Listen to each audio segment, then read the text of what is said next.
Қайырлы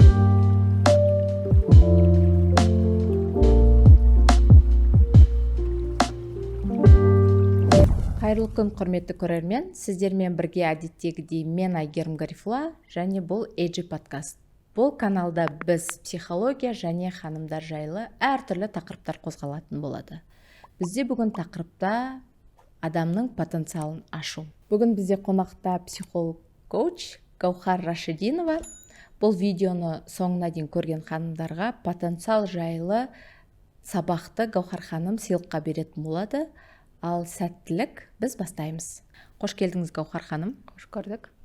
Біз Гаухар ханыммен негізінде Табиғат Қаутай мырзаның коучингінің бірінші, яғни алғашқы потогымыз. 1,5 жылдан бері бірге жұмысты жасап келе жатырмыз, бірге жобаларымыз бар. Негізгі бүгінгі тақырыбымыз бұл подкасттың жасап жатқан жобалармен сіздерді таныстыру. Яғни жамағаттың істеп жатқанымен, Гаухар ханыммен бірге жасап жатқанымызды, яғни осындай бір өзіміз жайлы бір кішкене мәлімет беріп өтейік дедік. Ал Гаухар ханым, қош келдіңіз. Қош көрдік. Рахмет уақытыңызды бөліп келгеніңізге. Сіздерге рахмет шақырғандарыңызға. Иншаллах пайдалы бір дүние болады деген үміттемін. Иншаллах қайырлы пайдалы білім болсын.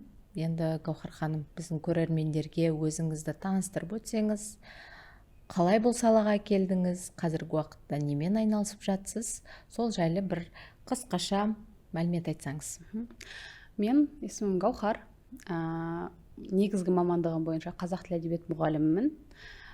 Психологияға қалай келдім? Өзімнің проблемаларымды шешу үшін келдім. Негізінде мақсатым потенциалымды ашып, басқаларға пайдалы болу болған жоқ. Шынымды айтайын, несіне өтірік айтамыз. Өзімнің проблемаларымды шешу үшін келдім. Декреттегі депрессиядан кейінгі болған нәрселер бұның барлығы. Солай тұрмысқа шыққаннан кейін өмірімдегі бүкіл сфералар вроде жабылды. Енді потенциал ғана қалған кезде, сол кезде менде депрессия басталды. Өмірім немен өтіп жатыр?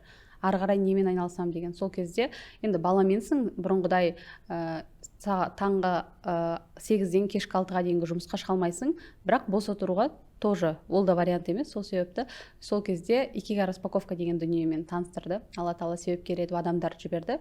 И сол кезде адамдардың өзінің сүйіп жасайтын, қолынан жақсы келетін, оны қоғамға пайдалы ететін және табыс табуға болатын істің бар екендігін және менің ісімнің ол басқаларға біліммен бөлісу, яғни обучение, психология, басқаларға өзімнің сөйлеу қабілетімді қолдану арқылы, білімге деген қызығушылығымды қолдану арқылы осы нәрсемен қызмет ету екендігін түсіндім. Содан кейін бірден сол консультациядан кейін сол икигай распаковканың обучениесін алып, сөйтіп қызметімді бастап кеттім. Бүгінгі күнге дейін 600-ден астам жеке консультация жасадым, жеке разборлар. Одан бөлек топтық разборлар болды. Ол 2000-нан астам болды. Себебі бізде групповый разборлар нелерге, спикерлікке де шығып солай жасадық. Содан кейін икигай распаковкадан кейін менторлық басталды. Өзім сияқты эксперттерге масштабқа шығуға, именно икигай распаковкадан ары қарай қалай дамып кетуге болады, сол нәрсемен бөлісу бойынша менторлықтар жасадым. Сосын 1 жыл уақыт өткеннен кейін икигай распаковканы психологияға келдім. И психологияда Табиғат ағайдан білім алдық. Сол нәрседен кейін кәдімгідей масштабный проекттер басталды. Қазіргі таңда психологтарды оқытумен нөлден бастап кадр дайындаумен және уже психологиямен айналысып жүрген мамандарға білімдерін одан әрі тереңдетіп масштабный проекттерді дайындауға көмектесеміз. Айгерім ханым екеуміздің проектіміз бұл. Машаллах, бізде енді қалай айтсам екен, қазіргі уақытта енді бізде Гаухар ханыммен өте ұқсаспыз. Өте қатты ұқсаспыз. Яғни психология, обучение деген ол да бар. Яғни Аллах тағала жамағатқа жинағанда өзі әркімді өзінің бір парасымен жарты жылдан астам уақыттан бері біз өзін тапқысы келетін, өзінің өмірінде сұрақтарға жауап алғысы келетін, психолог болғысы келетін, ары қарай психологиядан дамығысы келетін ханымдармен жұмыс жасап жатырмыз. Енді Гаухар ханым, менде мынандай сұрақ. Қазіргі таңда 3 топ запросты айта аласыз ба ханымдардан келіп жатқан? Біздің жобалардағы ма? Біздің жобаларда, я болмаса осы уақытқа дейін сіздің былай, яғни анализдеп өткен көбінесе ханымдар немен дерттенеді? Бірінші проблема ол депрессия. Яғни маған еш нәрсе қызық емес, өзіме не керегін білмеймін. осындай запроспен келеді ханымдар. Ондай запроспен келген адамда міндетті түрде айналасындағы қоршаған ортасындағы адамдармен проблема болады. Одан кейін екінші топ запрос ол әрине күйеумен қарым-қатынас. Күйеумен қарым-қатынастағы проблемалар, ажырасу болуы мүмкін, ол ажырасуға дейінгі период болуы мүмкін, немесе күйеуім мүлдем көңіл бөлмейді, екінші әйел алды, немесе соған қарай келе жатыр, измена деген сияқты осы тақырыптар. Содан кейін үшіншісі осы негізі алғашқы екі тақырыптың бүйтіп түрткісі болып тұрған, бас себеп болып тұрған нәрсе, потенциалымды ашқым келеді, бірақ неден бастарымды білмеймін. Осы запроспен келеді. Менің қолымнан ешнәрсе келмейтін сияқты, мен немен айналыссам болады? Яғни қазіргі таңда ханымдардың көбісі өздерін ашқысы келеді, өздері бір сүйікті істермен айналысқысы келеді, бірақ неден бастарын білмейді. Әйелдер үйде отыру керек. Көбінесе бізде мынау өзіміздің ата-анамызға қараймыз да, стабильность жақсы көреді ғой бізде, все равно Советский Союздан келе жатқан нәрсе. Осындай бір инфобизнеспен жеңіл ақша табу, потенциалыңды жеңіл ашу, жеңіл жетістікке жету деген нәрсені түсіне бермейді. Енді менде мынандай сұрақ болып тұрды сізге. Әрбір әйел потенциалын ашу керек па? Негізі былай айтпаған ғой Құранда, тек қана ер адам ғана потенциалын ашсын, болды, сонымен үйді асырайды, бәрі күшті болады, сонымен давай до свидания емес қой. Яғни әйел де бар оның ішінде. Яғни сіз өзіңіздің потенциалыңызды ашу үшін декретте қиналдыңыз, яғни төрт қабырғаның ішінде қиналдық. Сол сияқты қазіргі таңдағы потенциал ашу маңыздылығы жайлы айтып бересіз ба? Ең бірінші бұл нәрсеміз, біздің сөзіміз андай салмағы бар болу үшін аяттан бастау керек. Ең бірінші түскен аят Иқра, оқы дейді. Оқы, сені жаратқан Раббыңның атымен оқы. Бұл жерде біз егер тікелей түсінетін болсақ, онда білім алу деп түсінсек болады. Ол кезде мынандай хейт шығады да сол кезде. Әйел адам кітабын оқып үйде отыра берсін, балаларына ертегі оқып берсін, болды. Согласна. Білім алу деген ол не сияқты ғой, жаңағы әріп таныса болды, главное қараңғы емес қой, осы нәрсемен түсіндіреді. Негізі ол жердегі Құранда айтылған Иқра ол тек қана мынандай білім алу, кітаптан оқыған білім сенің қаншалықты көп кітап оқығандығың, немесе тіпті қанша хадис аят білетіндігінде емес, оның мөлшерінде емес. Иқра деген нәрсе оқы дейді, сені жаратқан Раббыңның атымен оқы дейді. Адамның оқуы өзінен бастап әлемдегі бүкіл жағдайларға байланысты. То есть оқы деген кезде адамға бір ситуация келген кезде, бізде психология треугольниктің заңдылығы бар ғой, Алла тағала болады, сенсің және жағдай келеді. Сол жағдайға сенің реакцияңды Аллах арқылы оқы. Осы жағдай маған не үшін келіп жатыр? Бұл жағдай арқылы маған Алла тағала не түсіндіргісі келіп жатыр? Ал егер де сенде білім болмайтын болса, сен өзіңді танумен, өзіңді дамытумен, осознанностьқа келумен айналыспайтын болсаң, біз не істейміз? Жағдаймен төбелесеміз.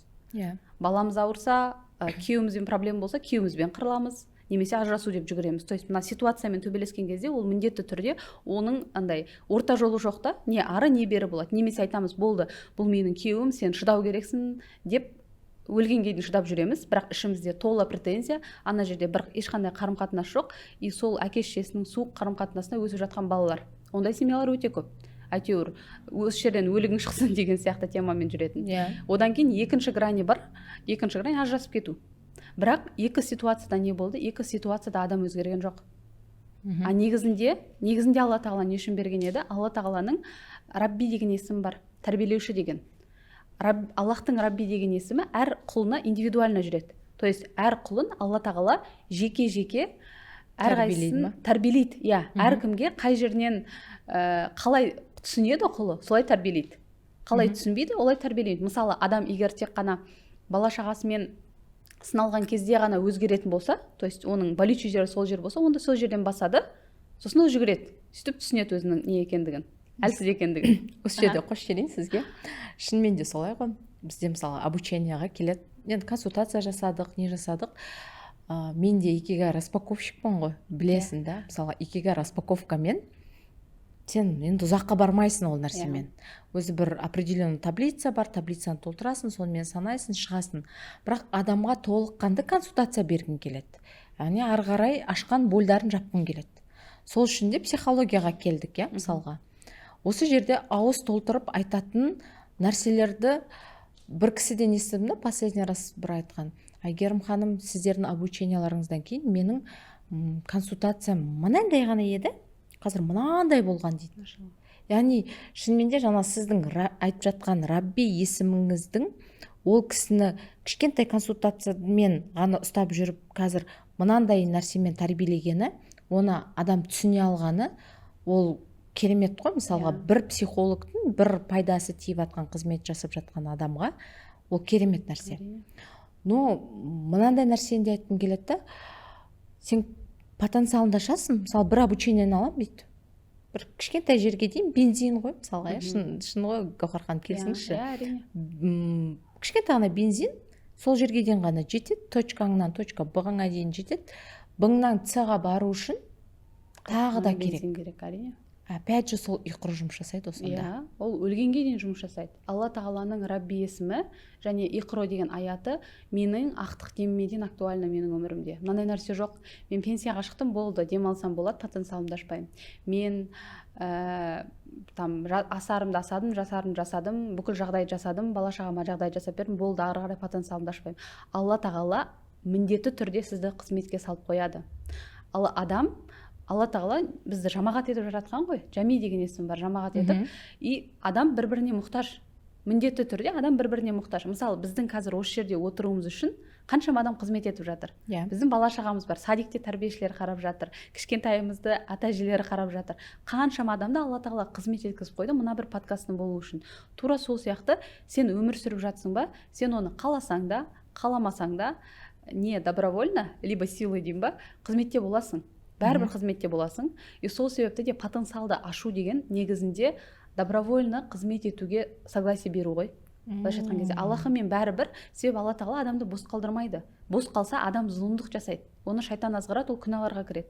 И ол күнәға кірмеу үшін не істеу керек? Оны бос қалдырмау керек. Мысалы, біздің неге Қазақстанда кредит көп, рассрочкадан рассрочкаға, кредиттен кредитке өмір сүреміз. Себебі бос қалсақ, и так сол уақыттың өзінде адамдар өсектеп үлгеріп жатамыз. Анау жаман, мынау жаман деп, бірақ бос қалсақ, ол күнә одан бетер көбейеді да, былайша айтқан кезде. Анау сияқты ма, кредитін жапқан қазақ потерял смысл жизни деген сияқты. Енді чтобы жұмысқа мотивация болу үшін тағы бір кредит алу керек деген сияқты. Енді осының өзі де көрсетіп тұр ғой бізге. Алла тағала адамды, егер менде барлық бүкіл жағдай болса, мен потолокқа түкіріп жатам дейтін болса, онда оған бүкіл жағдайды ешқашан бермейді өмірінің соңына дейін. Осы жерде мына нәрсені де қоссақ болады ма? Аллах тағала, мысалы бізден мынандай ғой, келеді оқуға, өзінің проблемасын шешуге келеді. Бір ханым келді дейік, мысалға күйеумен проблема дейді, шешуге келеді. Енді осыны шеш болып жатса, тағы бір жерден дыркасы ашылып жатады. Енді сон жауып жатса, тағы бір дыркасы ашылып жатады. Яғни Аллах тағала біздің всегда бір қажеттілігімізді ашып қояды екен, чтобы адамда, жаңағы сіз айтқандай, баратын бір мотивациясы болу керек екен. Бәрі керек бүйтеді, не үшін оқиын деп жатсыз, ақшадан қиналып жатырмын, бүкіл қарыздарымнан құтылғым келеді. Қарыздарыңыздан құтылғаннан кейін не істейсіз десе, білмейді да адам. Қызық та, мысалы, білмейді. Бірақ соған өзі стремится, қоймайды, мен қаржым жабуым керек, кредиттен шығуым керек, бәрін істеуім керек дейді. Бірақ соған жетеді, әрі қарай не жоқ, жүретін жол жоқ. Енді осы жерде айтып кетіңізші, потенциалдың ең бірінші мақсаты. Потенциалдың ең бірінші мақсаты адамның өмірін өзі разы болатындай халге жеткізу. Себебі адам, жаңағы ұждан деген бар ғой, егер адам бос қалса, егер адам кез келген моментте, кез келген адам, оның имани білімі, діни білімі болсын, болмасын, адам бос болған кезде және күнә жасаған кезде оның ішіндегі ұжданы сөйлейді. Сол себепті айтады, пайғамбар келмесе, адамның ішінде ұжданы бір пайғамбар дейді, Аллахқа алып баратын. И сол ұждан міндетті түрде адамға тыныштық бермейді, оны мазалайды. И сол тынышталу үшін потенциалды ашу керек. Себебі адам ол кезде бос, мысалы, жасауы мүмкін күні бойы жатты. Мысалы, бір күн жатты, 2 күн жатты, 3 күн жатты. И содан кейін не болады? Өзін жейді. Мен сонша уақытым босқа кетті. Сосын ол өзін жеген немен шығады? Аурумен шығады. Менің декреттегі жағдайым сондай болды. Мысалы, мен кино көргім келмейді, сериалмен уақытымды құртқым келмейді, бірақ мен оны жасаймын. Содан кейін менде қайттан чувство вины. Осынша сағатым просто так кетті. Осы уақытта мен нан жасай алатын едім, деген сияқты. И сол себепті потенциалдың ашылуының ең бірінші мақсаты негізінде адамның өзінің өміріне смысл беру. не үшін өмір сүріп беру, жатырмын деген сұраққа жауап беру. Не үшін өмір сүріп жатырмын? Менің бір миссиям бар, менің жасау керек мынандай бір жобаларым бар. Бұл нәрселер менің өмірімді жеңілдетеді және басқалардың да өмірін жеңілдетеді. Себебі біз ақыретке кеткен кезде мына дүниеден еш нәрсе алып кете алмаймыз. Жасаған ізгі істерімізден басқа. Енді сен не жасаған ізгісің жоқ болса, мына дүниеде Аллахқа ренжіп өткен болсаң, ақыретте құр қол қаламыз ғой. Сол нәрсе үшін де маңызды потенциал. Сол себепті де Алла тағала ана жақтағы аштықты сездіртпес үшін мына жақта бізді ұжданымыз арқылы бұрап тұрады, былайша айтқан кезде, дұрыс емес жаққа қарай бағытталып бара жатқан кезде. Ханымдар, оқуға, өздерінің потенциалын ашуға, жаңа сіз айттыңыз ғой, күйеумен проблема. Ашқым келеді, бірақ күйеуім рұқсат етпейтін сияқты. Сіздердің оқуларыңызды оқығым келеді, бірақ бәрі қарсы, балам кішкентай, аяғым ауыр, күйеуім ұрсып жатыр, не істейсің деп айтып жатыр дейді. Осы ханымдарға несін ашып бересіз ба? Өтіріктерін ба? Иә, өтіріктерін ашып бересіз ба? Негізі бұндай ханымдарды біздің құндылықтарымызды біліп, сонымен манипуляция жасағысы келетін ханымдар деп айтса болады. Неге? Себебі исламда күйеуді тыңдау итағат деген нәрсе бар ғой. Сол үшін бізге не деп келеді? Күйеуім рұқсат етпей жатыр. Күйеуім рұқсат етпей жатыр. Сол кезде енді күйеуім рұқсат етпей жатыр дегеннен кейін, егер де сен жоқ тыңдама десең, онда не істейді? Өзінің жасайтын қылмысына сені сообщник қылғысы келеді. Мынау айтты маған деп. Ал енді бұл жерде бірақ түбі неде? Түбі неде? Бұл өмірде жаңа айттық қой, адам бір нәрсені жүрегімен қаласа, Аллах мүмкіндік береді, қаламаса сылтау береді. Бұл қалау тілмен айтатын қалау емес. Мысалы, мен тілмен бәрін қалай беремін. Мен тілмен ағылшын үйренгім келеді, бірақ менде қазір мүмкіндік жоқ ағылшын үйренуге. Уақытым жоқ, кішкентай 2 айлық балам бар, үлкенім садиктен келеді бесте. Былай қараған кезде менің графигіме сыймайды. Енді сұрақ, мен шынымен оқығым келе ма? Негізінде жоқ. Неге? Мен тіліммен айтамын, мен оқығым келеді, мен Америкаға барғым келеді, бірақ жүрегімде оған мүлде қалау жоқ. Мен жүрегіммен ол нәрсені жасаймын деп шешім қабылдамағанмын. Шешім қабылдамағандықтан маған есіктер ашылмаған. Яғни шешім қабылдау деген нәрсе, мен бір нәрсені қалаймын деп шешім қабылдау, ол мүмкіндіктердің есігін ашатын кнопка деп айтса болады. Қалай сол басылады, есіктер ашылады. Есіктер ашылмай жатса, сылтаулардың есігі ашылады. Егер қаламаса, сылтаулардың есігі ашылады. Неге олай айтады адам? Себебі неге бізге айтады? Күйеуім рұқсат етпей жатыр, балам ауырып қалды. Себебі өз-өзіне мойындағысы келмейді. Жаңағы қайттан нәпсінің ұйықтағысы келуі, адам өз-өзінен жасырғысы келеді ақиқатты. Себебі ауыр оған.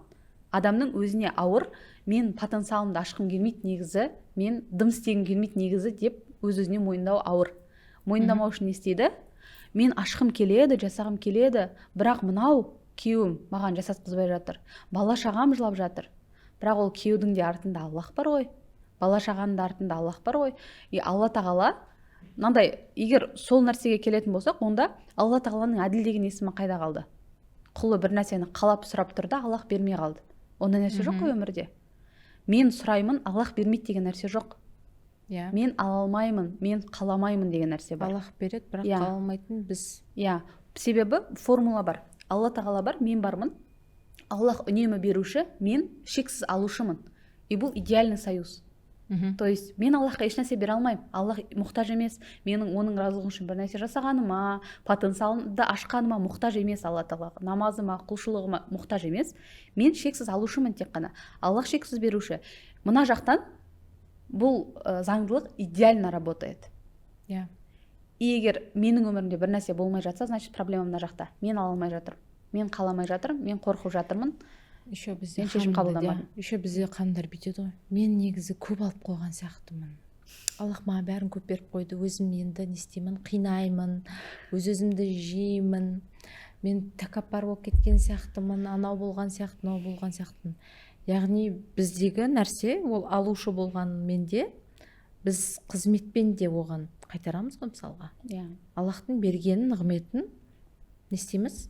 Қызметті жасаймыз, басқаларға көмектесеміз.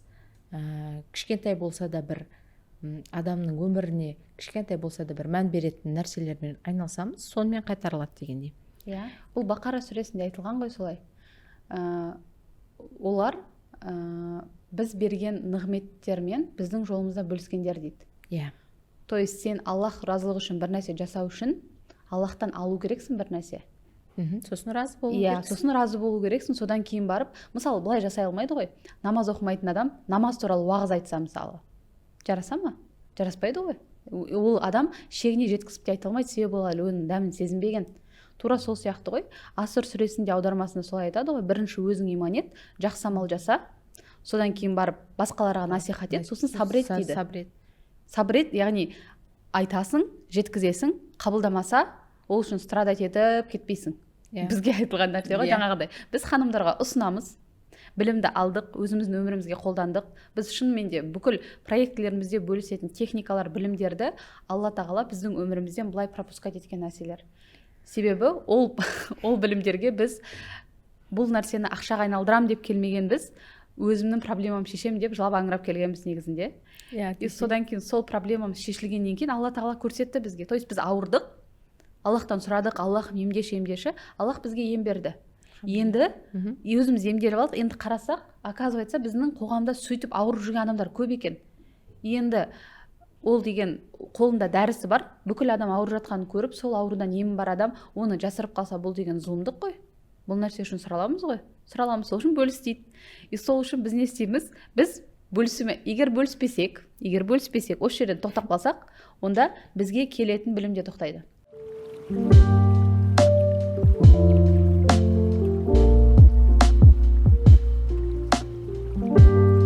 Мен өзімнің бір неммен бөлісейін, оқиғаммен. Осы 2023 жылы қыстың уақытында қызмет етіп жүрген кезде мынандай нәрсе болды да, өзімді масштабқа шығатын бір эксперт сияқты қылып сезінгенмін ғой. Мысалы, енді нәпсінің алдауы ма, басқасы ма, сөйтіп бір кісіге консультацияға барам. И бір кісі маған, мен былай ойлаймын ғой, ана кісі маған қазір отырады да айтады, мынандай нәрсе жаса, мынандай жоба жаса, күшті болып кетесің деп айтады ма десем, үйде отыр дейді да. Әйел ханымдар үйде отыру керек. И мен де андай бірінші бүйтіп түсінбей қалдым да, былай келіп қалдым да, қалай үйде отыр, мен сізден масштаб сұрап келіп тұрмын ғой деген кезде, жоқ, әйел адамдар үйде отыру керек. Яғни бірінші біздің қызметіміз үйде отыру. И сосын ойлайсың, так, мен үйде отырғанда не жасамай жатырмын? Менде өзімде анализ кетті. Мен, значит, үйде дұрыс қызмет жасамай жатырмын ба? Қалай болып жатыр? Может, шынымен менде күйеуге итағат жоқ шығар. Балаларыма дұрыс қарамай жатқан шығар. Өйткені аяғым ауыр болды ғой, мен 7 айлықпын ба, солай. Мысалға. И сол кезде қатты мені, мысалға, көңілімді түсірген нәрсе, өзім жаңа баға беріп қойдым да. Осы уақытқа дейін жасаған нәрселердің бәрі сонда босқа ма? Енді мен үйде отыруым керек па? Мысалы, осы жайлы қалай мысалға ашсақ болады осы тақырыпты? Әйел ханымдар үйде отыру керек. Мысалға, мен келсем ол нәрсемен, үйде отыру керек. Өйткені әркімнің қызметі әртүрлі ғой. Жаңа сіз айтып кеттіңіз ғой, мен домохозяйка емеспін дедіңіз. Мен де домохозяйка емеспін. Сосын да есік алдында жүріп, есік алдын сыпырып, сөйтіп қызмет етіп жүргеніміз мүмкін.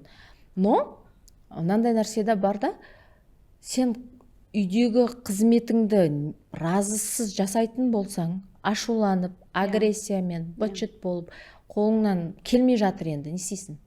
Сол нәрсемен жасайтын болсаң, өйтіп жасағаннан гөрі сыртта спокойно өлеңіңді айтып сыпырып жүргенің дұрысырақ емес па? Мысалға, сол нәрсеге бізге келетін ханымдардың көбісі сол нәрсемен қиналатын сияқты. Келеді, айтады, мен қызмет еттім келеді, бірақ күйеуім мені жібермейді ол жерге. Неге жібермейді? Мүмкін ол әйел қызмет еткеннен кейін, яғни айтады ғой, білімнен келген тәкаппарлық ең жаманы. Білімді алып алады, сосын барып не істейді? Сол біліммен осы уақытқа дейін қай жерден зұлымдық көрді, содан бастайды. Зұлымдықты бізде ханымдар ойлайды, бірінші күйеуден келеді деп ойлайды. Сосын не істейді? Сол біліммен барып күйеумен төбелеседі. Осы жайлы өзіңіздің ойыңызды айтасыз ба? Негізі мынандай нәрсе бар ғой, адам қандай ниетке байланысты ғой, бүкіл нәрсе ниетке келіп тіреледі. Адам егер потенциалын ашқан кезде біреуге бір нәрсе дәлелдеймін, мысалы, потенциалымды ашамын, осы уақытқа дейін күйеуім маған ақша берген кезде өзімді униженная сезінетінмін, ақша бермейтін, сол үшін потенциалымды ашамын да оның бетіне лақтырам ақшаны деген сияқты изначально сондай ниеті болса, ондай адамдарға әрине үйден шығу қиын болады. Неге? Себебі алла тағаладан келген нығмет ешқашан зұлымдық үшін жұмыс жасамайды. Тем более білім. Алла тағаладан келген білім ол нұр ғой. Сол білімді алып адам басқаларды союға, басқаларды өлтіруге қолданам деген кезде ол жұмыс жасамайды. Сол кезде кедергілер кетеді. Енді бағанағы үйде отыруға байланысты. Әйелдердің типтері болады ғой. Осы туралы ашайықшы. Фатима анамыз, Хадиша анамыз, Айша анамыз, үшеуін өмір баянын оқысақ, үш кісі үшеуі де өздерінің болмыстарымен керемет. Алла тағала былай айтпаған, тек қана Фатималар ғана жұмаққа кіреді, немесе тек қана Айшалар ғана жұмаққа кіреді, немесе тек қана Хадиша анамыз сияқты әйелдер ғана жұмаққа кіреді.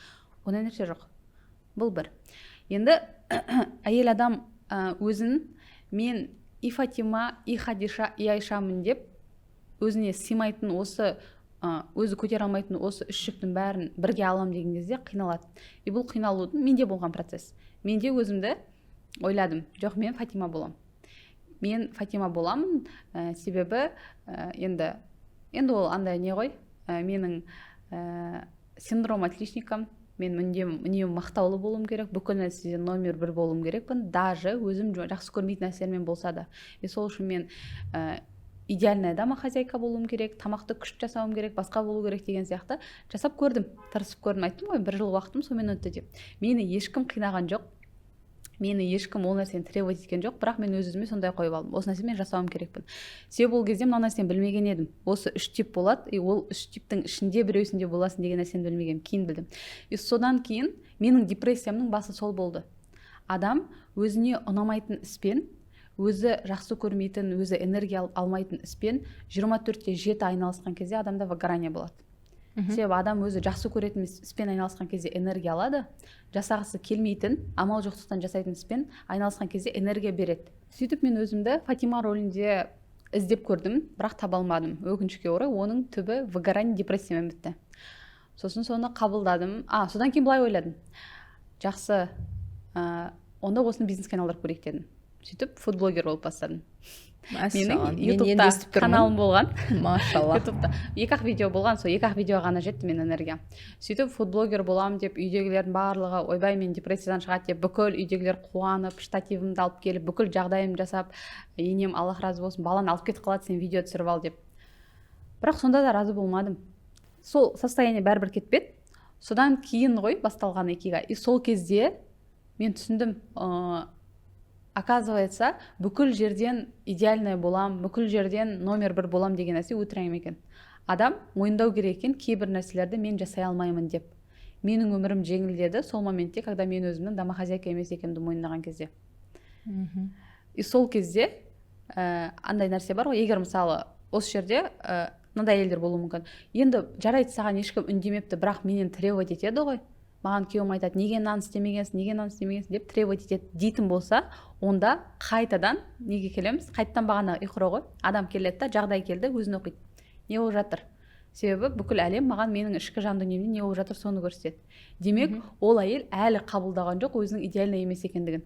Әлі қабылдаған жоқ, что ана 24/7 бүкіл нәрсеге, бүкіл тірлікті жалғыз өзі үлгере алмайтындығын әлі қабылдаған жоқ. Барлығын мен тасуым керекпін, барлығын мен жасауым керекпін. Не үшін? Бүкіл андай, бұл негізі тәкаппарлық қой, адамдардан көмек сұрамау, жасай алмайтынды мойындамау деген нәрсе тәкаппарлық. Себебі сен бұл басқалардың жүрегін жаулауға бара жатқан процесста негізінде. Бәрі мені мойындасын, күшті десін, содан кейін мен не айтам, сол нәрсемен жүретін болады. Мысалы, бүкіл өзінің үйдегі бүкіл тірлігін жасап, өзін бүкіл ұмытып жүрген әйелге күйеуі бір нәрсе айтады, мен саған итак бүкіл нәрсені жасап жатырмын. Балаңды туып беріп жатырмын, қызметіңді жасап жатырмын, тамағыңды істеп жатырмын, бүйтіп жатырмын, сөйтіп жатырмын деп жасаған бүкіл қызметтің бәрін бетіне лақтырады. Енді осы қызмет Аллах разылығы үшін болды ма? Ол қызметті бүйтіп міндетсініп айтатын болса, демек ол қызметтің артында нәпсі болған. Қандай нәпсі болған? Признанияны қалаған нәпсі болған. Осы жерде адамдардың типтары болады ғой. Мысалы, мен вниманияны адаммын. Мен ол нәрсенің барлығын жасадым, чтобы получить внимание. Маған о, Гаухар, молодец деген нәрсе керек болды. Сол нәрсе үшін жасадым. Бірақ соңында түсіндім, оказывается, ол нәрсе алып жатырмын, сол моментте энергия береді, бір кішкентай дозировка сияқты, потом қайттан өшесін. и сені жанында отырып біреу жарты сағат сайын мақтап тұру керек та, чтобы сені өшіп қалмау үшін. Енді ондай жоқ қой. Конечно, А мақтамаса уже не істейсің? Агрессия басталады. Мен мынаның бәрін жасап жатырмын, қайда мақтау? И сол нәрсемен, сол себепті де егер сіз бірінші тип болмасаңыз, онда осы нәрсені мойындау керек. Ол ондай типтегі әйелдер болады, Фатима анамыз сияқты типтегі әйелдер болады, ондай адамдар уютты жақсы көреді. Ондай кісілерге үйде отырған жарасады. Ондай адамдар үйде отырып страдать етпейді. Мен сияқты күйеуінің қанын ішпейді, мен дамымай жатыр, мен үйде отырып қалдым, менің өмірім не өтіп жатыр деп. Себеп Алла тағала оларға сол үйдің қызметінен рахат салып қояды. Үйдің қызметінен, мысалы, айтады ғой, үй жинағанның өзінде қағбаны жинап жатқан сияқты қылып ниет ет деп. Мен шынымды айтайын, осы нәрсені естігенмін. Бұрын 4-ші курс оқып жүрген кезімде естіген шығармын. Бірақ сол 4-ші курсым универ бітіргеніме 5 жыл болды. 9 жылдың ішінде осы нәрсені қолдана алмадым. Жасай алмайды екем. Адам өзі жақсы көрмеген ісіне ондай ниет қоя алмайды екен. Себебі нәпсінің өзі разы болмай, Аллах разы болады деген этапқа өтуі мүмкін емес. Иә, мына жерде сіздің қазір нәпсі деп айтып қалған жерлеріңізге көрермендер бізде шығуы мүмкін. Нәпсіні тәрбиелеу керек, нәпсіні ұру керек, өйту керек, бүйту керек. Иә, мен осы жерде бір нәпсі туралы бір кішкентай білгеніммен бөлісіп кетейін. Мысалға, иә, біз обученияларда айтамыз, нәпсімен келісу керек. Бірақ осы жерде бір раздвоение мысли болады. Мысалы, екі түрлі бір раздвоение личности сияқты болады. Бір адам, енді нәпсіңіз харамға кетіп бара жатса, я жүр енді екеуміз барайық демейсіздер ғой. Сол сияқты Төребек ағай айтады, нәпсі это тот инструмент, который ведет к Аллаху дейді. Яғни Аллахқа апаратын істерде сіздер олмен договориться ету керек та. Харамға емес. Жүр десе жүрмей, наоборот, кетіп бара жатса, вот сол кезде тайт деген басталады. Сол сияқты, жаңа сіз айттыңыз ғой, вниманияны адамым деп. Негізі осы 3 типтегі адамдарды мен зерттеп көрдім да, жан-жағымдағы адамдарды. Сол жерде мынандай нәрсе шықты. Ақшаның адамы, вниманияның адамы, энергияның адамы. Енді ақшаның адамына келетін болсақ, бұл кісілер только ақша тапқанмен энергияда болады, сол арқылы вниманияда болады екен. Яғни жабылады. Үшеу бір дырка деп санайтын болсақ, бір тесіктер деп санайтын болсақ адамда. Ақшасы болса, мына екеуі без проблем жабылады екен. Өйткені ақшаның адамдарына внимание қажет емес. Ақшаның адамдарына энергия қажет емес. Ол кісілер ақша табу үшін энергияларын не қылады, вниманияны да қажет етпейді екен. Яғни ақшам болса, окей. Екінші мына нәрсе бар екен. Мен осы энергия деген адамдарды еще глубже зерттегенге кірген шығармын. Өйткені самый қиынырақ екен бұл кісілермен. Бұл кісілерге не ақша керек емес, не внимание керек емес. Бұлар жаңағы ештеңе жасағым келмейді, азанда тұрғанда уже шаршап тұрады. Бір нәрсе іспен айналыспаса, жаңағы үйдің өзінен өзі отырып үй жинап кететін кісілер, өзінен өзі отырып бір жерге энергияларын полны құятын кісілер, осы кісілерге шамалы қиындау екен. Олар энергияларын жабу үшін или внимание қалайды, или ақша қалайды екен. Яғни өздерімен өздері жасай алмайды екен. Енді вниманияның кісілері, ол кісілерге жаңа Гаухар ханым айтпақшы, всегда нужно мақтап тұру керек екен, признание беріп тұру керек екен, гүл беріп тұру керек екен, беттерінен сүйіп тұру керек екен, подарок беріп тұру керек екен. Содан кейін бұл кісілер даже внимание алу үшін де ақша табады екен. Сол нәрсені былай зерттеп қарадық.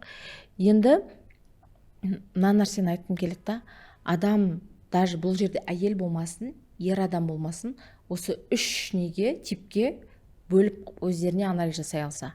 Мысалға, еркек адам, мен ақша табуым керек дейді, бірақ ол энергияның адам болып қалады.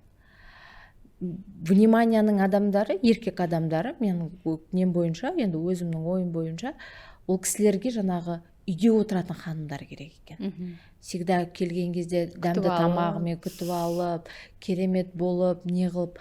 Ал ақшаның адамдарына олар нағыз қазір біздің көріп жүрген бизнесмен кісілер, олар әйелі потенциалын ашып жатыр ма, үйде отыр ма, басқа болып жатыр ма, олар любойына разы. Ханымым үйде отырасың ба? Окей. Ханымым бизнес ашасың ба? Окей, только меня не доставай, мен жұмыс жасап жатырмын. Ал энергияның ер адамдар ол көбінесе жаңағы нәрселермен жабады екен. Әйелін шамалы түрткіл дейді, маған қара, маған внимание бер деп.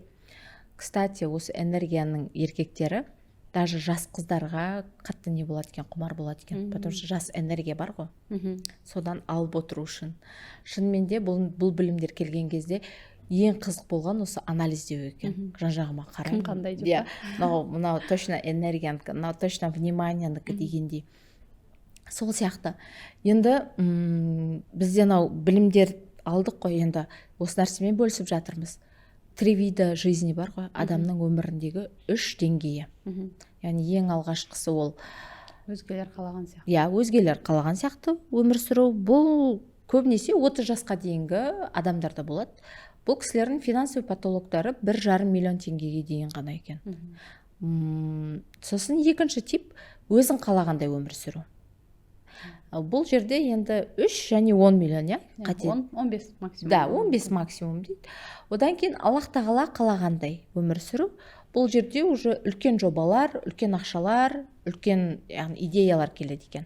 Енді осы жерде қараңызшы, Аллах тағаланың қысушы, яғни есім бар. Айтады, Аллах тағала жылына 2 рет обязательном порядке біз қысып тұрады дейді. Сонда адамға потенциалы ашылу үшін Аллахтан не келеді? Сигнал келеді. Айтады, осы жұмыстан бірінші былай келеді екен, білесіз ғой, былай мягкий түрде келеді екен, идея ретінде. Айтамыз, 3 түрлі не болады, ойлар болады деп. Аллахтан мощный идея келеді екен, да? А может, ағылшын тілі оқимын? Аяқ жуып тұрады әйел. Может, ағылшын тілі оқимын дейді. Сосын қойшы дейді, жаңа сіз айтқандай, сылтаулармен жауып тастайды. Сол сияқты ол бірінші немен келеді? Мягкий түрмен түсіндіреді. Потом шамал қатты түрмен түсіндіреді. Сосын уже кәдімгідей Аллахтың қысушы есімімен түсіндіріледі екен. Сол үшін де адамдар психологияға обязательно таяғын жеп, қысылып, қиналып жылап келеді. Мына жайлы айтып бересіз ба? Біз потенциалымызды или цельмен ашамыз, или болмен ашамыз деген нәрсені. Егер бұл да не ғой? Мына нәрсе бар ғой, адам, Алла тағала біздің үнемі дамығанымыз қалайды. Адамда мұндай процесс жоқ. Адамда үнемі прогресс деген процесс бар, и сосын автоматический регресс деген нәрсе бар. То есть адам не алға жылжиды, алға жылжуды адам өзі ұмтылу керек ол нәрсеге. Мен жүремін, мен дамимын деп.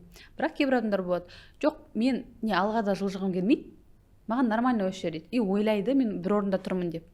А негізінде на самом деле ол адамдарда автоматический регресс болып жатыр, артқа кету. Неге? Себебі өмір ол бір орында тоқтап тұратын нәрсе емес қой. Өмір дамып жатыр, и сен сол кезде бір орында тұрған кезде, қарапайым физиканың өзімен түсіндірген кезде, сен бір орында жылжып тұрған болсаң, өмір алға қарай кеткендіктен сен артта қалған боласың. И Алла тағала өзінің құлының дамымай, қалай айтайын, деградация болып, заманнан қалып өмір сүрген ешқашан қаламайды. Оның дәлелі біздің қазіргі таңдағы бүкіл ғылымдардың бастауы ислам ғалымдарынан басталған. Ол кезде ислам ғалымдарын, қазір мысалы өмірбаяндарын оқып отырсақ, физик, математик, басқа, то есть бір адамның бойына Алла тағала қаншама ғылымдарды салып болған ше, и сол нәрселерден кәдімгідей алғашқы ашушылардан болған ғой, кәдімгідей неше түрлі, мысалы Ибн Сина, медицина, былайша айтқан кезде Алла тағала көрсеткен да мұсылманның қандай болу керек, қандай нәрсеге ұмтылу керек, қандай потенциал бар екендігін. И адам ол нәрсеге өзі ұмтылмаған кезде, бүкіл өмірінің мақсатын тек қана мына дүниемен ғана өлшеген кезде, то есть әйтеуір бала шағамды асырасам, бір күндік жететін тамағыма дейін соған ақша тапсам болды деп өлшеген кезде, ондай адамдардың потенциалы бөлмен ашылады. Қалай бөлмен ашылады? Мысалы, осындай сұхбаттарды көріп отырсақ, бір нелер болады. Кәсіпкерлер, күшті жетістікке жеткен адамдардан көбісінде бір 70-80%-ында шығар, қалай бұл нәрсеге жеттіңіз деген кезде былай жауап береді. Мен бала шағаммен далада қалдым. Менде мынандай кредит болды, мынандай болды, и содан кейін барып осындай идея келді, жүріп кеттім дейді. А негізінде ол адамға бұл нәрсеге мен адам келіспеймін деп айта алмайды. Егер сондай оқиға өмірінен өткен адам болса, жоқ, мен келіспеймін, маған Аллах мейірімді түрде түсіндірмеген деп айта алмайды. Себебі Алла тағала ондай адамға бірінші идея берген. Сен масштабқа шықсай, сен осындай бизнес ашсай деп идея берген негізінде. Содан кейін жаңағындай не істеген? Жоқ, нормально, комфортта отырмыз ба? Комфортта отырмыз. өмірімізге жетіп жатыр ма, жетіп жетіп жатыр жатыр, деген. нормально. Не жоқ, жұмыстан шықпа. Иә. Содан кейін Алла тағала бұл бір құлымен бір проектті жасағысы келсе, онда жасайды. Не адам құлы өзі жүгіреді сол нәрсеге, или жүгіртеді. Иә, көбінесе жүгіртеді. Көбінесе жүгіртеді, себебі біз қырсықпыз. И содан кейін екіншісі жаңағындай келу, это больмен келу. То есть адам не қиналып барып ашады потенциалын, өмірінде бір проблемалар болады, басқа нәрселер болады, немесе өзі шешім қабылдайды. Мен бұл өмірімді бостан босқа өткізбеймін. Мен тек қана мына дүниеге ғана қоймай фокусымды ақыретке барған кезде де Аллахтың алдына ұсынатын бір амалдарым болу керек. Егер де мен тек қана мына дүниеге қойсам, онда бүкіл расчет осы дүниеде болады. Мысалы, мен біреуге білім бердім, ол маған ақшамды берді. Все, осымен бітті. Ал егер де мақсат ақыретке болса, ол маған и мына дүниеде Алла тағала ризығымды береді, и ақыретке барған кезде ол адамның сол білім арқылы қаншама адамдарға пайдалы болса, сол білімді өмірінде қанша рет қолданса, қаншама адамға таратса, соның барлығы менің амал дәптеріме жазып тұратын болады. Иншаллах. Иә, иншаллах. Сол себепті айтады ғой, амал дәптері жабылмайтын категорияға енетін адамдардың бірі ұстаздар дейді, ұстаздық еткен адам дейді. Біреуге жақсы нәрсе үйрету. И сол үшін де андай нәрсе бар ғой, адам бір жақсылықтың басы болу керек. Себебі бір жақсы нәрсені бастаған адам сол жақсылықты қияметке дейін қанша адам жасса, соның барлығын сауабына ортақ болады. Бір жамандықты бастаған адам қияметке дейін сол жамандықтың барлығына ортақ болады. Кімнің? Адам ата мен Хауананың баласы Абыл мен Қабылдың историясында солай ғой. Ең бірінші кісі өлімі Қабылдікімен болды, иә. И содан сол себепті айтады, қияметке дейін қанша кісі өлімі болса, барлығының күнәсінің бір бөлігі соның амал дәптеріне жазылады. Неге? Себебі бастады. И сол себепті де енді жаңағы потенциалды ашуға байланысты адам егер потенциалын ашып мен жақсылық жасаймын демесе, адам автоматом зұлымдыққа кетеді. Неге? Себебі нәпсі нәпсімен келісуге байланысты нәрсе бұл. Сонда біз нәпсіміз тиюіміз керекпіз ғой, нәпсім не қаласа соған қарай жүре берем ба деп бір ханымдар әшейінде күнә жасайтын кезде нәпсіні ойламаймыз. Бірақ білім алатын кезде мен нәпсім қалап тұр ма дейміз да, иә, нәпсің қалап тұр. Бірақ енді нәпсі айтады ғой, жақсылықта жарысыңдар деген нәрсе бар ғой. Жарысу кімнің жарысу нәпсінің функциясы ғой. Құранның өзінде жақсылықта жарысыңдар дейді. Получается, нәпсіні біз не істейміз? Күнәдан сауапты істерге бұрамыз да, осы жақта жарыс істейміз. Саған тек қана осы линиямен ғана жүруге болады, осы жақта жарыс істейміз. Алла тағала оның тәрбиесін сол жолда береді. Главное сол жаққа бағыттау. То есть біздің міндетіміз қазір әулие тақуа болып кету емес. Біздің қазіргі міндетіміз өзімізді күнәдан сақтау. Бірінші нәрсе. Өзімізді күнәдан сақтау. Себебі, мысалы, егер мен потенциалымды ашпасам, егер мысалы менің случайымда да, мысалы екеумізге Алла тағала сөйлеу деген қабілет берген. Сөйлеу, вычислять ету, адамдардың өтірігін біліп алу деген сияқты бір қабілеттер берген, мысалы оқу деген сияқты бір нәрселер берген Алла тағала. И егер де ол қабілетті ол қабілетті Алла тағала былай берген. Сен осы нәрсемен үмметке пайдалы боласың деп берген. И мен оны үмметке пайдаланбаған кезде мен оны не істеймін? Ол көп қой. Осы көп мөлшерді алып өзімнің семьяма бұрам. И олар тұншығады ол нәрседен. Иә. Қайта, мысалы, күйеуің бір сенімен кәдімгідей әйел ретінде сөйлескісі келді, сенде психолог қосылып кетеді, ақыл айтып кетесің, оған өмір үйретіп кетесің. Адам сияқты тыңдай алмайсың. И содан кейін сенімен сөйлескісі келе ма? Кім сөйлескісі келеді? Каждый раз сені осуждать етіп, это твой заказ деп жанында біреу отырса.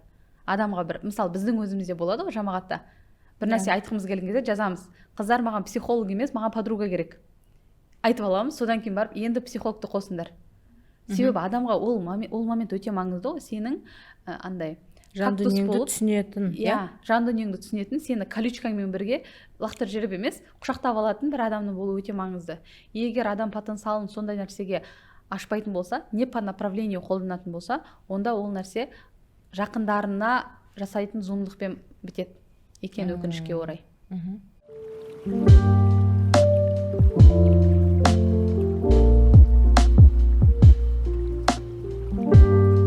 Көбінесе қазіргі таңда дейік, болмаса қоғамда, яғни жаңа бастадық қой, әйел адамның үйде отыру деген нәрсесінен бастадық.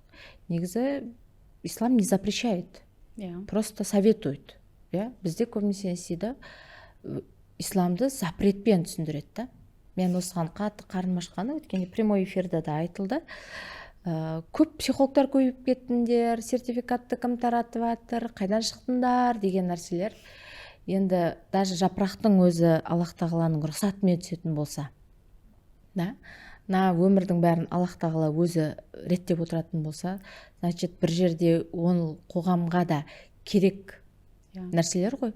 Өйткені бізде не нәрсе бар, қай жерде запрос бар, соған көбейеді. Өздеріңіз білесіздер ғой, кейбір кезде бір моменттер болды, бәрі керемет финансист болып кетті, бәрі керемет бір юрист болып кетті, бәрі керемет бір білмеймін тағы бір мамандық болып кетті, мұғалім, иә, мысалға. И сол сияқты, значит бұл нәрселердің қоғамға керек болғандығына. Енді әйел адамның үйде отыруы, осы жерде мынандай нәрсе де бар. Айтады да ханым, мен енді қызмет етіп кетсем, жұмыс жасап кетсем, өзімді дамытып кетсем, бала шағам ше, оларға кім қарайды?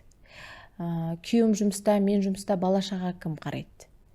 Өзіңіз білесіз ғой, енді біз 1,5 жылдан бергі проекттерде бірсе тоқтап, бірсе жүріп, бірсе тоқтап, бірсе жүріп, әйтеуір тәлтіректеп келе жатқан жайымыз бар да. Но все равно Аллах тағала бір күш беріп қойды. Құлайсың, тұрасың, құлайсың, тұрасың. Бірақ сіздің 2 айлық қызыңыз бар, ұлыңыз бар, мен 5 айлық қызым бар, бірақ отырмыз ғой деген сияқты. Осы хандарға не айтасыз? Балам деп уайымдайтын. Сондай адамдардың бірі менмін негізі. Менің болючий жерім о балаларым. И қызық нәрсе, когда мен жасау керек қызметімді, потенциалға байланысты нәрселерімді балам үшін деп тоқтатқан кезде балаларым ауыра бастайды. Сосын тәубеңдетіп қайттан шабасын. Себебі адам мен отвлекаться етейінші деген кезде оны бүйтіп жалтақтататын нәрселер келеді ғой, енді ол да менің заказым ғой. Енді осы жерде мен сол нәрсемен көп ауыратынмын. Сосын ағаймен каждый кездесуде табиғат ағай айтатын, балаңызды уайымдай бермеңіз, балаңызды уайымдай бермеңіз. Ол уайым неден? Ол уайым присвоениедан ғой негізінде. Менің балам Аллахтың құлы болмай тұр, бірінші менің балам. Мен оны Аллахтан көбірек жақсы көрем деп ойлағаннан кейін ғой оның барлығы. И содан кейін маған мынау нәрсе қатты өтті. Осы нәрседен кейін енді хотя бы тәлтіректеп болсын жүруімнің себебі осы нәрсе шығар деп ойлаймын. Мына нәрсе бар екен да. Бұл нәрсеге мен өзім де анализ жасап көрдім. Осы уақытқа дейін айттым, 600-ден астам жеке разбор жасаған кезде консультацияға ханымдар келеді и установкаларын анықтаған кезде қызық нәрсе, тура өздерінің әке-шешелерінде қандай установка бар, сондай установкалармен жүреді адамдар. Мысалы, оны өзімнен де байқадым. Мысалы, мендегі бар установкалар, ойбай, анадан ұят болады, мынау ренжіп қалмасын, бір нәрсе дейтін андай керек емес бызықтарым, мысалы, басқалар қалаған сияқты өмір сүру деген этаптағы бызықтарымның барлығы мен ата-анамда да бар екен. И ол кісілер ол проблеманы шешпегендіктен, енді ол кезде психология болған жоқ қой. Ол кезде не до этого было. Ол кезде біздің ата-анамызға берілген мақсат бізді андай бір травмасыз өсіру емес, главное өсіру, өліп қалмаса болды. Сондай болды, иә. Ол кісілерге ешқандай реніш жоқ. Ол сондай болды. Ол да Аллахтың мейірімі негізінде. Оның да хикметін егер мына дүниеге түсінбесек, ана дүниеге барған кезде міндетті түрде түсінеміз. И енді бізге келген кезде ол проблема шешілмеді. Бізге келді. Себебі мынандай нәрсе бар екен. Ата-ананың ішіндегі болып жатқан процестер, ішіндегі болып жатқан установка, травма, проблемалар балаға беріледі. И мысалы мен балам демізіп отырып, мен тек қана балама ана сүтін ғана бермеймін, өзімнің ішімдегі оның әкесіне деген ренішім болса, соны қосып берем. Әлемге деген ренішім болса, соны қосып берем. И балам өседі, бірақ өзі түсінбейді, оның өмірінде ондай ситуация болмаған. Мысалы, күйеумен конфликт болып, сол кезде балам демізсем, күйеуме қатты реніш, ішімде ненависть бар. И содан кейін балам өседі, өскен кезде әкесі оған күшті қараған, ешқандай сырттан қарағанда не жетпейді, мысалы, сенің әкең сияқты әке жоқ қой деп айтатыннан, бірақ ішінде реніш бар. И түсінбейді қайдан келді, анасының сондай нәрсе бар ғой психологияда, анаңның несін өзіңе аласың. Портрет жизни, соның өмірін аласың да, соның өмірімен сүріп кетесің. Мен анамды қорғауым керек деген сияқты бір нәрсе психически бір нәрсе пайда болады адамда. И мынандай нәрсе бар екен, адам анасы, әкесі өзінің потенциалын қай точка Б-ға дейін жеткізеді, баласы сол жерден стартовать ететін болады. Яғни мен өзімнің потенциалымды ашып, дамып, миымдағы таракандарымнан максимально тазаланбасам, менің осы таракандарымды тазаламауыма сылтау болып жатқан балаларыма осы мусордың бәрін қалдырып кетем. и олар ертең мысалы біздің жасымыз қазір 30-ға келді почти. 30 плюс иә, отырмыз. вот сол жасымызға дейін өтті да әлі мысалы біз мен кіммін деген сұраққа жауап дейін тауып отырды да былайша айтқан кезде, и то әлі до конца тапқан жоқпыз. Әлі біз қайда барамын, не істеймін деген сұрақпен әлі жүрміз ғой. И ойлаңыз, ертең мен осы установкалармен шешпесем осы проблемамды, менің балам да тура осылай болады. Ал егер ол проблема шешілсе, егер мен белгілі бір уақытқа келіп өзіме нақты не керек екенін түсініп, иншаллах анау екінші этаптан үшінші этапқа өтіп үлгерсем, айна ғой балам, менің балам менің айнам. Менің балам мен сияқты 18 жасында қандай мамандыққа түсем, қандай мамандықта грант бар деп емес, уже олардың мышлениясы даже мынандай болмауы мүмкін. Біз мысалы сразу найымнан бастау, басқа вариант жоқ деген сияқты нәрсемен неттік қой. А оларды мүмкін былай болады. Мен мынандай бизнес ашамын, мен мынандай проекттер жасаймын. Біз қазір 30 жасымызға келіп әрең тәлтіректеп жасап жатқан проекттерді олар иншаллах уже 18-19 жасында анау жастық энергиямен қопаратын болады. Иншаллах. Иә, иншаллах. А соған жеткізу үшін біздің міндетіміз оларға, мысалы қазір былай айтсақ болады, олар егер машина болса, олар күшті андай гоночный машина да, прям несі күшті, бүкіл нелері бар, бүкіл сипаттамалары бар, күшті машина жүрсе, прям күшті жылдамдыққа дейін жүретін, и жол бар. Бірақ ол жол ремонтталмаған, қирап жатыр, и менің міндетім қазір сол жолды жөндеу. Жол жөнделсе, ертең балаларымыз сол трассамен тоқтамай иншаллах шабатын болады. Алла жазса. Енді осы жерде айтып жіберейінші, ханымдар не болмау керек та, мен обязательно осы үйде отырмын, балашаға, ата-енеге қарап отырмын, бітті, ертеңнен бастап потенциал ашам. Айгерім мен Гаухар айтты, от крайности до крайности кетпейміз. Өйткені мен күйеуім кеше предупреждал, потенциал ашатын кезде бәр жақты ашып айтыңдаршы дегендей. Потенциалды ашқанда жаңағы 3 анамыз бар ғой, соған қарайсыздар. Иә, білімнің адамысыз ба? Иә, ақшаның адамысыз ба? Ақшаның адамысыз ба? Жоқ, үйдің адамысыз ба? Егер де үйде сізде бәрі күшті болып жатса, если барлығы сізді прям көңіліңізден шықса, жақсы. Ғалым әйелсіз ба? Кітабыңызды жазыңыз, наукамен айналысыңыз, керемет болыңыз, кітап жазыңыз, ол да керемет нәрсе. Жоқ, ақша табудың адамсыз ба? Ақшаңызды табыңыз, міндетсінбеңіз, иемденбеңіз да, істей беріңіз. Шынымен де бізде негізі көбінесе қоғам сондай. Кішкентай бір нәрсені тарс еткізіп алады да, бітті. Анау бір шетіне апарып тастайды. Максималистпіз ғой. Максимайзер деген галапта вообще бізде қазақ этнос бойынша сондай сияқты бізде. Иә, бірден шашал десе басалады деген жерден ақ та айтып тастауға болады да бұл нәрсені. Енді Гаухар ханым, менде соңғы сұрақ, өзіңізден бір потенциалды ашуға бір лайфхак айтасыз ба ханымдарға? Не айта аласыз? Өзінің потенциалын ашам деген қандай сұрақтар қою керек, неден бастау керек? Ең бірінші нәрсе, адам потенциалын ашу деген өзіне үңілу деген сөз ғой. Бұл фокус деген нәрсе. Адам егер адам нені көп ойлайтын болса, сол нәрсе өседі. Иә. Адам егер баласын көп уайымдайтын болса, сол жақта проблемалар өседі. Иә. Күйеуін көп уайымдайтын болса, сол жақтан проблемалар өседі. Ал егер өзінің потенциалын ойлайтын болса, Алла тағала сол жақтан өсіреді ол адамды. Мысалы, мен қалай потенциалымды ашсам болады деп бір рет ойланыңызшы. Сіз просто бір рет ой салдыңыз ба, ол уже дұға болып, Алла тағала оған уже ответтер келе бастайды. Сізге уже келеді, может мынаны көресіз, может мынаны көресіз, может мынандай проект, может мынандай проект. Шынымен солай ғой. Біздің өзіміз тіреліп қалған кезде барып дұға етейікші дейміз, дұға етеміз, келеді ғой. Бүйтіп намазыңды, сәлеміңді беріп біткен кезде уже ответ келе бастайды. Осы жерде бір нәрсе айтайыншы. Аллах тағала жауап беріп жатқан кезде жоқ демеу керек. Иә. Идеяны келді ма, жасап көру керек.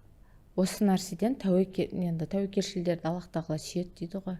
Яғни шынымен сіз айтқандай, дұға кішкентай нәрсе сұрадыңыз, всегда жауап келеді. Жауап қалып қойды, жолда біреу ұстап қалды, біреуге беріп қойды, потенциалды маған бермей қойды емес, келеді.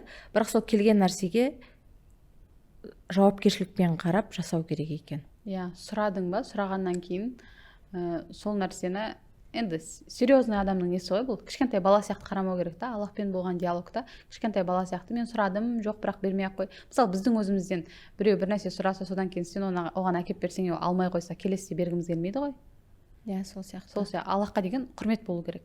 Енді екінші нәрсе, потенциалды ашатын нәрсе, адам Алла тағала идеяны жүрекке салады, сезімдерімізге салады. Біз бір нәрсені сеземіз, маған тартып тұр, мына нәрсеге қызығып тұрмын деген сияқты. Ол нәрсені өшіретін нәрсе бар. Өшіретін нәрсе ол ғайбат. Сол үшін ханымдарға бірінші кеңес, өзіме бірінші кезекте, басқа адамдардың өміріне оценка беріп, басқа адамдардың мынау жақсы, мынау жаман, мынау оңға, мынау оңбаған деп, немесе егер бір діни білім бар болса, мынау жұмақтық, мынау тозақтық деген анализ жасап қою керек. Ешкім сенің қандай дәрежең болса да, білмеймін, қажылыққа қанша рет барып келсең де, әлі өлгенге дейін ешкімге, қиямет қайым болғанға дейін ешкімге гарантия берілген жоқ қой, қандай болатындығы туралы. Біле алмаймыз. Иә, біле алмаймыз. Дәрежесін. Иә, біле алмаймыз. Алла тағала, себебі адам бір нәрсені, мындай бар ғой, басқа бір бауырының, басқа бір мұсылманның күнәсына адам егер андай қараса, мысалы, ужас, как так можно десе, соны істемейінше өлмейді. Себебі ол сөздің артында тәкаппарлық тұр. Мен ешқашан олай істемеймін. Сенің олай істемеуің тек қана Аллахтың мейірімі ғана негізінде. Аллах мейірімін алып қойса, істейсің, одан да хужасын жасайсың. Аллах всегда көрсетеді ол нәрсені. Қалай келгеніңізді білмей қаламыз деңізші. Сол себепті кеңес сол осуждениеден арылу, өзімізді тыңдап үйрену, уже басқаларға фокус бөліп, бос уақыт негізінде күніне жарты сағат уақыт телефонсыз тыныштықта қалу деген нәрсе жақсы көмектеседі. Телефонсыз, еш нәрсесіз, бала шағасыз, өзіңіз просто жарты сағат өзіңіздің ойларыңызбен қалып көріңіз. Өте қиын. Хочется ортасында барып тез WhatsApp-та шеруге, бір жазып жатқан ешкім жоқ, соның өзінде как будто бүкіл әлем төңкеріліп жатқан сияқты сіз өте қиын. Осы осознанность қалып келетін техника негізінде. Жарты сағат хотя бы өзіңізбен қалу, өзіңізді тыңдау. Сол кезде миыңыздағы бүкіл шумдардың барлығын естисіз. Не айтып жатыр сізге, нәпсіңіз не деп жатыр, ұжданыңыз не деп жатыр, бәрін естиміз, и солардың ішінен анализ болады. Соны бір 2 апта, 1 ай көлемінде егер жасап көрсе, иншаллах пайдалы болады деп ойлаймын. Аллах разы болсын, Гаухар ханым. Баршамыз. Бұл енді подкастымыз өте былай жеңіл түрде, неофициальный, неформальный деп жатады, яғни сондай форматта болды. Аллах разы болсын. Жұмысыңызға Аллах көбірек күш қуат берсін, жеңілдік берсін. Сол құрметті көрермен, подкастымызға жазылыңыздар, комментарий жазыңыздар, лайк қойыңыздар. Ұмытып кеттім, ұмытып бара жатырмын. Гаухар ханым осы подкастты көрген ханымдарға, YouTube каналымызға подписка жасағанға, Инстаграмға бізге, екеумізге подписка жасаған ханымдарға өзінің былай болсын, осы немен, видеомызбен бөлсін, и бізді отметка жасасын. Себебі біз ол кісілер табуымыз керек, қалай көреміз, бізді отметка жасасын, сол кезде біз Инстаграмнан көреміз, и сол кісілерге курс береміз, потенциал ашуға байланысты курс. Жақұт деген. Жақұт деген бұл кісінің курсы бар. Бұл жерде бүкіл потенциалын, әйелдің потенциалын или адамның потенциалын ашуға деген гайдтар бар, сонымен бөліседі. Барлықтарыңызға сыйлық, иншаллах, қайырлы пайдалы білім болсын. Келесі кездескенше сау болыңыздар.